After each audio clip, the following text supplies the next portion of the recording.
क्या IDFC first bank next HDFC bank बन सकता है? तो ये वीडियो में हम डिटेल में जानेंगे और कंपेयर करेंगे इंडिया के जो टोटल 4 टॉप परफॉर्मिंग बैंक्स है जैसे कि HDFC bank, axis bank, ICICI bank और कोटक बैंक। इनके साथ में कंपेयर करेंगे आईडीएफसी फर्स्ट बैंक को और देखेंगे कि उन्होंने कैसे परफॉर्म किया है। अलग अलग जो फाइनेंशियल रेशोज होते हैं जैसे कि नेट इंटरेस्ट मार्जिन कितने हैं, लोन बुक कैसे ग्रो हुआ है, इसके अलावा उनके प्रॉफिट्स कैसे ग्रो हुआ है, या बैंक की टोटल कितनी ब्रांचेस है, कासा कैसे उन्होंने डेवलप किया है, रिटेल के कितने असेट्स है। तो ये जो सारे रेशोज है उनके अकॉर्डिंगली हम ये जो चारों बैंक्स है यानी टॉप परफॉर्मिंग 4 बैंक्स और उसके कंपैरिजन में आईडीएफसी फर्स्ट बैंक को कंपेयर करेंगे और बाद में कंक्लूड करेंगे कि क्या IDFC first bank next HDFC bank बन सकता है। तो नमस्ते दोस्तों, आप सभी का वैल्यू एजुकेटर चैनल में स्वागत है जहां आप सीखते हो स्टॉक मार्केट में निवेश करके आप कैसे पैसे बना सकते हो। तो मेरा नाम है शशांक और यदि आपने चैनल को सब्सक्राइब नहीं किया होगा तो पहले चैनल को सब्सक्राइब कर लीजिए क्योंकि आपको यही चैनल में सारे डिटेल एनालिसिस मिलेंगे। हम फंडामेंटल एनालिसिस करते हैं या इसके अलावा प्राइस एक्शन बेस्ड जो टेक्निकल चार्ट्स है इसके बारे में मैं डिस्कस करता हूं। आगे जाके जो अलग अलग क्वार्टरली रिजल्ट्स आने वाले हैं Q1 2021 के, इसके बारे में भी मैं डिस्कस करूंगा। तो यदि आपने चैनल को सब्सक्राइब नहीं किया होगा तो पहले चैनल को सब्सक्राइब कर लीजिए। इसके अलावा मैं ट्विटर और इंस्टाग्राम पर भी एक्टिव हूं तो आप मुझे वहां पर भी फॉलो कर सकते हो। तो अभी हम देख लेते हैं कि अलग अलग ये जो टोटल 4 बैंक है इंडिया के और इसके कंपैरिजन में आईडीएफसी फर्स्ट बैंक ने कैसे परफॉर्म किया है। पहले हम लोन बुक से शुरू करेंगे। तो यहाँ पे आप देखोगे तो एचडीएफसी बैंक का टोटल जो लोन बुक है वो सबसे ज़्यादा है प्राइवेट बैंक्स में। तो इसमें आप देखोगे तो एचडीएफसी बैंक का 9,93,703 करोड़ का यहाँ पे लोन बुक है। उसके बाद में आप सेकंड देखोगे तो आईसीआईसीआई बैंक का है जो लगभग 6,46,962 करोड़ का है।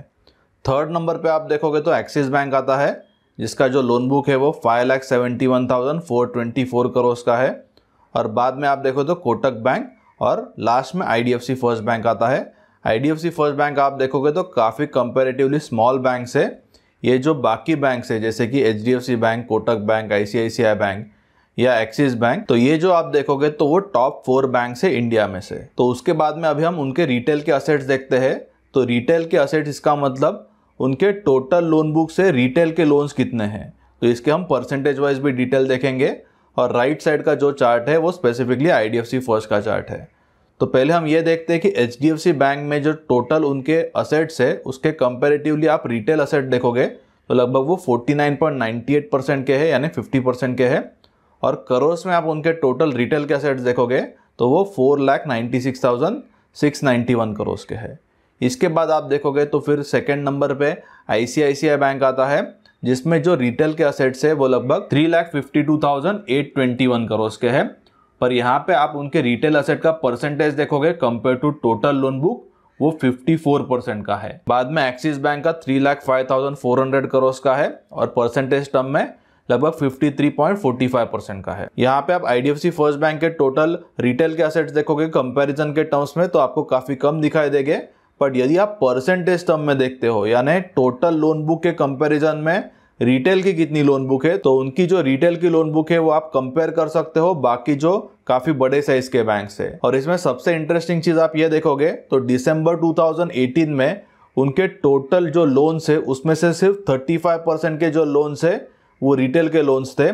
और बाद में आप देखोगे तो उन्होंने हर क्वार्टर में काफी यहाँ पे इंक्रीज किया है। आप राइट साइड के चार्ट में देख सकते हो मार्च 2019 में उन्होंने 37% किया, बाद में 40, 45, 49 और फिलहाल में आप देखोगे यानी मार्च 2020 के क्वार्टर में देखोगे, लास्ट क्वार्टर हो गया यानी Q4, उसमें उन्होंने वो इंक्रीज करके 54% का किया है। और इसीलिए आप आईडीएफसी फर्स्ट बैंक के जो रिटेल असेट्स के परसेंटेज है compare to total loan book वो आप बाकी जो बड़े साइज के बैंक है उनके साथ कंपेयर कर सकते हो।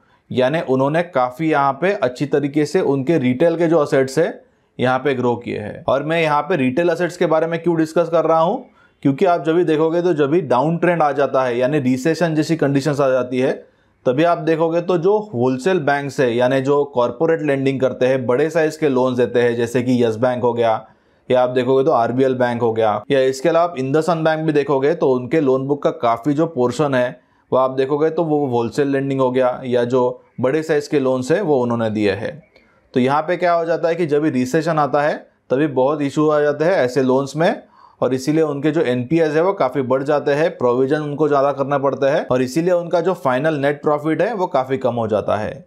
उसके कंपैरिजन में आप रिटेल के असेट्स देखोगे तो रिटेल के असेट्स थोड़े स्टेबल असेट्स होते हैं, ज्यादा यहाँ पर एनपीएस नहीं होते हैं और इसीलिए जो रिटेल बैंक्स होते हैं वो काफी स्टेबल बैंक्स है कंपेयर टू जो होलसेल लेंडिंग करते हैं। होलसेल लेंडिंग का भी आप देखोगे तो वहां पे एक एडवांटेज है, जब भी इकोनॉमी में कंटिन्यूसली ग्रोथ आती है या आप देखोगे तो जब भी जीडीपी 7, 8, 9% तक का ग्रोथ आ रहता है तो तभी आप देखोगे तो ये समय में जो होलसेल लेंडर्स है यानी आप देखोगे तो जो लार्ज साइज के लोन्स देते हैं तो उनको आप देखोगे तो काफ़ी फायदा हो जाता है और उनके जो प्रॉफिट्स है वो काफ़ी बढ़ते हैं। यस बैंक के केस में आप देखोगे तो 2015, 2016, 2017 या 18 में भी आप देखोगे तो उनकी जो लोन बुक की ग्रोथ थी वो समय में आप देखोगे तो वो काफ़ी हाई ग्रोथ पोस्ट कर रहे थे लोन बुक की, क्योंकि ओवरऑल इकोनॉमी आप देखोगे तो वो समय में थोड़ा स्टेबल इकोनॉमी था कंपेयर टू फिलहाल में आप देखोगे तो कोविड के वजह से बहुत सारे इश्यूज आ गए हैं। यहाँ पे जो जीडीपी की ग्रोथ है वो भी आप देखोगे तो काफी कम हुई है और इसीलिए आप देखोगे तो ऐसे जो बैंक है जिसका होलसेल या जो लार्ज उन्होंने लोन्स दिए हैं इसके लिए ज्यादा एक्सपोजर है तो वैसे ही उनके एनपीएस बढ़ गए हैं, प्रॉफिट्स कम हो गए हैं और उनकी जो स्टॉक प्राइस है वो भी काफ़ी ज़्यादा गिर गई है।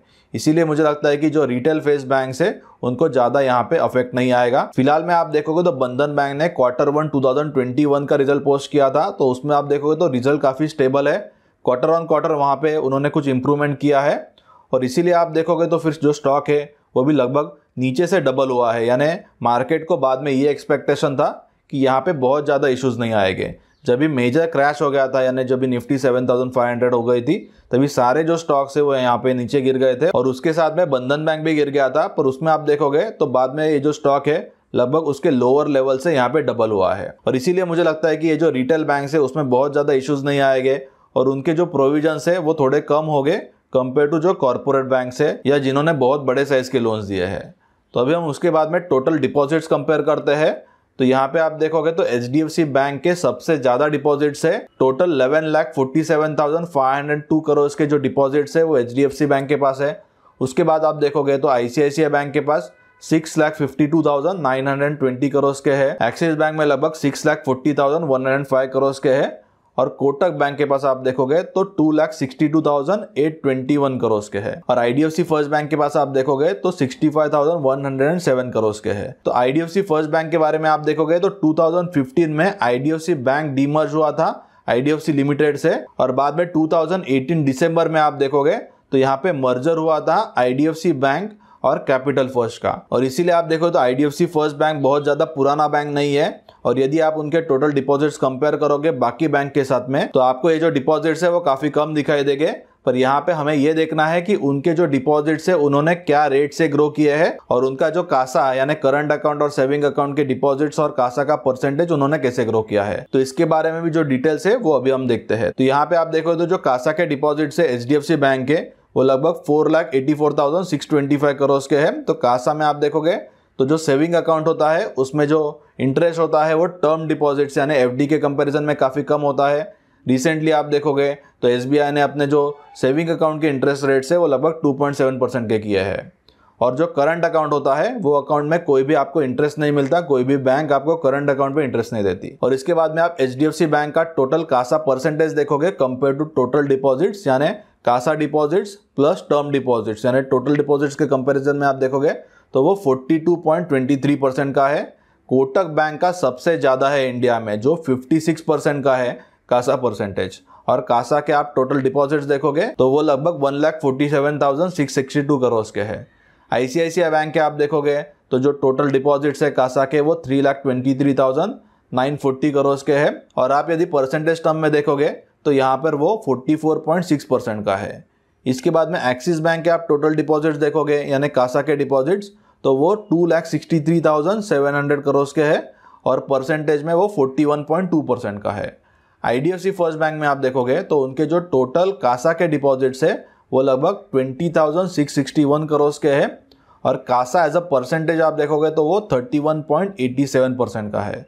तो यहाँ पर भी आप देखोगे राइट साइड में जो मैंने चार्ट पोस्ट किया है तो यहाँ पे उनका जो कासा था वो सिर्फ 8.68% का था यानी मर्जर के पहले जो कासा था वो काफी कम था, पर बाद में आप देखोगे तो एक बहुत ज्यादा बड़ा यहाँ पे इंक्रीज हुआ है। दिसंबर 19 में वो 11.4% का हुआ, बाद में 14%, 18, 24 और फिलहाल में जो कासा है वो 31.87% का है।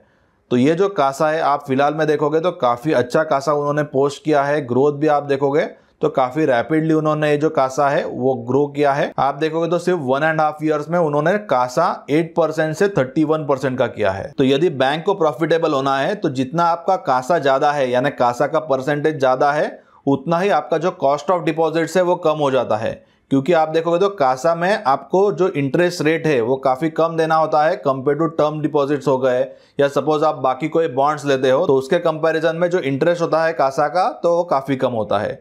और यदि आपका कॉस्ट ऑफ डिपॉजिट कम हो जाता है तो आपका वैसे ही नेट इंटरेस्ट मार्जिन भी बढ़ जाता है। तो नेट इंटरेस्ट मार्जिन के बारे में अभी हम डिस्कस करते हैं। तो नेट इंटरेस्ट मार्जिन इसका मतलब ये है कि आपने क्या रेट पे लोन दिया है और आपका कॉस्ट ऑफ डिपॉजिट्स क्या है, यानी आपने जो डिपॉजिट्स कलेक्ट किए हैं उसके सामने आप कस्टमर्स को, यानी टर्म डिपॉजिट्स हो गया यानी एफडी हो गया, या जो सेविंग अकाउंट्स के डिपॉजिट्स है, या बाकी आपके जो बॉन्ड्स लिए हैं उसमें आप कितना इंटरेस्ट पे कर रहे हो, तो इसका जो डिफरेंस है उसको नेट इंटरेस्ट मार्जिन कहा जाता है। यानी आपके यदि कॉस्ट ऑफ फंड्स काफी कम हो जाते हैं तो आपका नेट इंटरेस्ट मार्जिन उतना ही बढ़ जाता है। तो यहाँ पे आप देखोगे तो जो नेट इंटरेस्ट मार्जिन है एचडीएफसी बैंक के वो 4.3% के है, कोटक बैंक के सबसे ज्यादा है जो 4.6% के है। और कोटक बैंक के नेट इंटरेस्ट मार्जिन आप कंपेयर करोगे यहाँ पे क्यों ज्यादा है, क्योंकि उनका कासा का परसेंटेज आप देखोगे तो वो सबसे ज्यादा था जो 56% का था, और इसीलिए इसका जो इमीडिएट रिफ्लेक्शन आप देखोगे तो उनके नेट इंटरेस्ट मार्जिन में आया है। वैसे ही आईसीआईसीआई बैंक का 3.87% का है, एक्सिस बैंक का आप देखोगे तो 3.51% का है। तो यहाँ पे आप देखोगे तो आईडीएफसी फर्स्ट बैंक का 3.62% का है, पर जो ग्रोथ है वो काफ़ी रैपिड ग्रोथ यहाँ पे उन्होंने नेट इंटरेस्ट मार्जिन में भी किया है। 2019 Q2 में आप देखोगे तो वो सिर्फ 1.56% का था मर्जर होने के पहले, बाद में वो 2.89% का हुआ, और फिलहाल में आप देखोगे तो वो 4.24% का हुआ है Q4 2020। आप लेफ्ट साइड के ग्राफ में देखोगे तो वहां पे 3.62% आपको दिखाई देगा, और ये जो है वो कंप्लीट ईयर का है 2020 फाइनेंशियल ईयर का। और राइट साइड में आप देखोगे तो वो सिर्फ Q4 2020 के नेट इंटरेस्ट मार्जिन से। और मुझे लगता है कि आगे जाके आईडीएफसी फर्स्ट बैंक का जो कासा का परसेंटेज है वो जैसे जैसे इंक्रीज होगा, और इसके अलावा उनके जो बाकी जो बॉन्ड्स है उसमें जैसे वो रिडक्शन करेंगे, वैसे ही आप देखोगे तो जो नेट इंटरेस्ट मार्जिन है उसमें इंक्रीज हो जाएगा, और इसके वजह से जो प्रॉफिटेबिलिटी है बैंक का वो भी काफी बढ़ जाएगा। अभी हम ग्रॉस लेवल और जो नेट लेवल के एनपीए है उसको कंपेयर करेंगे हर एक बैंक से। तो यहाँ पे एचडीएफसी बैंक का जो ग्रॉस लेवल का एनपीए है वो 1.26% का है। नेट लेवल का एनपीए आप देखोगे तो सबसे कम एचडीएफसी बैंक का है जो 0.36% का है। बाद में आप देखोगे तो कोटक बैंक का 2.2% का है ग्रॉस लेवल का एनपीए है, और जो नेट लेवल का एनपीए है वो 0.7% का है। सबसे ज़्यादा आप यहाँ पे देखोगे तो आईसीआईसीआई बैंक का है जो 5.53% का ग्रॉस लेवल का एनपीए है, और जो नेट लेवल का एनपीए है वो 1.41% का है। तो नेट एनपीए इस पे डिपेंड करता है कि आपने कितने प्रोविजंस किए हैं। जितना बैंक कम प्रोविजंस करेगी उतने नेट एनपीए ज़्यादा होंगे, जितना ज़्यादा प्रोविजंस करेगी बैंक उतने ही जो नेट एनपीए है वो कम हो जाएंगे। तो इसीलिए आपको ग्रॉस एनपीए देखने होते हैं। तो इसमें आप देखो तो ग्रॉस एनपीए सबसे ज़्यादा आईसीआईसीआई बैंक के है और उसके बाद में एक्सिस बैंक के है। आईडीएफसी फर्स्ट बैंक के आप ग्रॉस एनपीए देखोगे तो वो 2.6% के है, और जो नेट एनपीए है वो 0.4% के है। तो यहाँ पे आप देखोगे तो आईडीएफसी फर्स्ट बैंक के ग्रॉस लेवल के और नेट लेवल के एनपीएस आईसीआईसीआई बैंक और एक्सिस बैंक के कंपैरिजन में काफ़ी कम है। अभी हम देखते हैं कि टोटल ब्रांचेस कितनी है अलग अलग बैंक्स की। तो एचडीएफसी बैंक के आप देखोगे तो टोटल 5416 ब्रांचेस है, जो सबसे ज़्यादा है in private sector banks.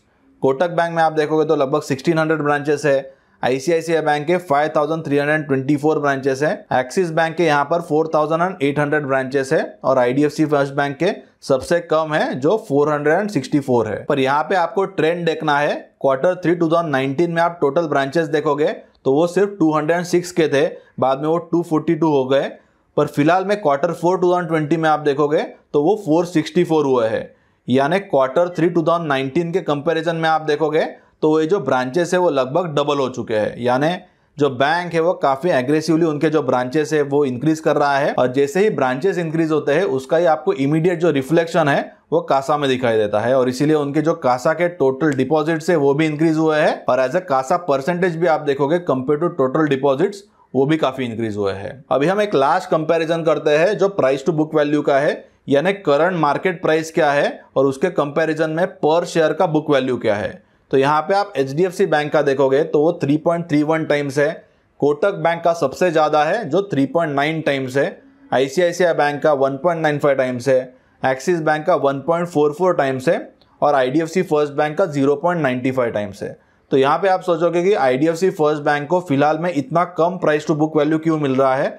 Generally आप देखोगे तो 2 to 2.5 टाइम्स कोई भी बैंक को, यानी जो अच्छे बैंक है उनको minimum 2 to 2.5 times price to book value मिलना चाहिए। तो यहाँ पे IDFC फर्स्ट बैंक के रिलेटेड एक ही इशू है कि उनके जो प्रॉफिट्स है वो अब तक उन्होंने ज़्यादा प्रॉफिट पोस्ट नहीं किया है। लास्ट क्वार्टर में यानी Q4 2020 में उन्होंने फर्स्ट टाइम प्रॉफिट पोस्ट किया था और उसके पहले आप देखोगे तो उन्होंने कंटिन्यूसली लॉस पोस्ट किया है।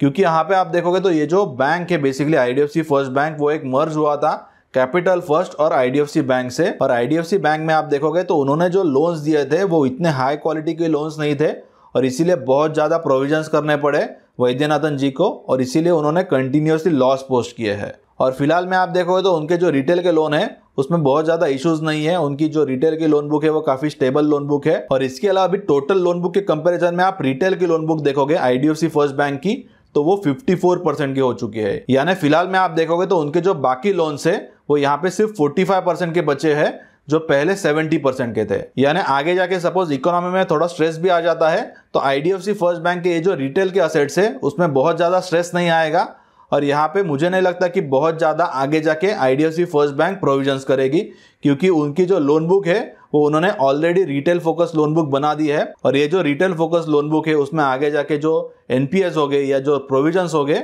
वो थोड़े कम हो गए कंपेयर टू कॉर्पोरेट साइड या जो लार्ज लोन बाकी बैंक्स ने दिए हैं। तो इसका जो एक्चुअल क्लैरिटी आएगा वो Q1 और Q2 के रिजल्ट्स में आएगा। Q1 2021 के IDFC फर्स्ट बैंक के रिजल्ट्स 28 जुलाई को है, तो तभी हम देखेंगे कि एग्जैक्टली बैंक ने कैसे परफॉर्म किया है। और मैं रिजल्ट के बाद में एक सेपरेट वीडियो क्रिएट करूंगा जिसमें हम रिजल्ट के बारे में डिस्कस करेंगे। पर ओवरऑल मुझे फिलहाल में ये लग रहा है कि जो प्रोविजंस हो गए आगे जाके उनके वो बहुत ज्यादा नहीं बढ़ेंगे। कोई भी बैंक को प्रॉफिटेबल होना है और उनको ग्रो करना है तो उनको पहले तो देखना है कि उनका कासा कितना है और कासा में जितना ज्यादा इंप्रूवमेंट आएगा या जितना ज्यादा कासा इंप्रूव होगा उतना ही आप देखोगे तो बाद में उनके नेट इंटरेस्ट मार्जिन भी बढ़ जाते हैं। इसके अलावा यदि जो बैंक है वो रिटेल फोकस बैंक है तो इनिशियली तो उनको काफी ऑपरेशनल एक्सपेंसेस करने होंगे, पर बाद में आप देखोगे तो बैंक काफी स्टेबल हो जाता है। और जब भी रिसेशन आता है तो ऐसे जो रिटेल फोकस बैंक है उनमें ज्यादा आप देखोगे तो इतना इंपैक्ट नहीं आता है। तो आप IDFC फर्स्ट बैंक के केस में देखोगे तो प्रॉफिट आने के पहले जो ग्राउंड वर्क करना होता है, जैसे कि कासा में इंप्रूवमेंट लाना या नेट इंटरेस्ट मार्जिन का इंक्रीज होना, या इसके अलावा भी आप देखोगे तो ब्रांच का एक्सपेंशन करना। इसके बाद में उनके जो रिटेल असेट्स है उन्होंने काफी ग्रो किए हैं, लगभग 54% है उनके compare to total loan book. तो आगे जाके आप देखोगे तो इसका जो सारा रिफ्लेक्शन है वो उनके प्रॉफिटेबिलिटी में आएगा, उनके रिटर्न ऑन असेट्स बढ़ जाएंगे, रिटर्न ऑन इक्विटी बढ़ेगा और बाद में आप देखोगे तो फिर मार्केट उनको एक काफी अच्छा वैल्यूएशन देगा, यानी उनका प्राइस टू बुक वैल्यू आप देखोगे तो बढ़ जाएगा। जो फिलहाल में प्राइस टू बुक वैल्यू लगभग 0.95 to 1 के आसपास है, तो आप आगे जाके देखोगे तो मुझे लग रहा है कि मिनिमम 2 to 2.5 के आसपास ट्रेड करना चाहिए ताकि ऐसे जो वीडियोस है आपको वो फ्यूचर में मिल सके। और ये वीडियो आप आपके फ्रेंड्स के साथ जरूर शेयर कीजिए ताकि उनको भी ये जो वीडियो में मैंने जो नॉलेज शेयर किया है उनसे उनको भी बेनिफिट मिल सके।